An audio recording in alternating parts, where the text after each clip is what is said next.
So one of the big questions going into Sunday's Giants-Redskins game is how will Washington defend Odell Beckham with cornerback Josh Norman? Now, there's been a lot of talk this season about the fact that Norman hasn't shadowed the Steelers' Antonio Brown. He didn't shadow Dez Bryant with the Cowboys last week until the second half of the game. What are they going to do?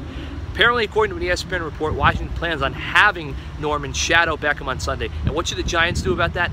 Absolutely nothing. Stick to their game plan for two reasons. One, I think Beckham's better than Norman. You know, remember last year, everybody remembers the fighting when Beckham went up against Norman on the Panthers, but if he doesn't drop that first quarter touchdown pass, Beckham wins that thing in a runaway. He would have destroyed Norman. He was the better player that day. I think he'll be the better player again on Sunday. So if Norman wants to follow Beckham, take that matchup, because I think Beckham's going to win that matchup more than not. And the second thing is, if you have Beckham being followed by Norman, that means Victor Cruz and Sterling Shepard, they're going to have the opportunity to make big plays in single coverage against the rest of the Washington secondary. Look, Norman is going to shadow Beckham. I think that's inevitable. I think the Redskins have to do that. There's so much pressure after signing him to this big offseason deal. They've got to put him on the best receiver every day. And if you look at the stats, Norman has excelled against top receivers. So that being said, I think Beckham has a chance to really toast Norman on Sunday. The Giants should take advantage of that. They should relish the fact that Norman's going to follow him around the rest field. Yes, you put Beckham in the slot a little bit, but you always move around Beckham. I don't think you try to hide Beckham from Norman on Sunday.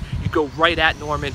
You take your advantage with the other matchups. I think it's a perfect setup for the Giants. They have three receivers, so they're playing really well. They've dreamed about the scenario. Now they can put it to test in a very big game Sunday here at MetLife Stadium.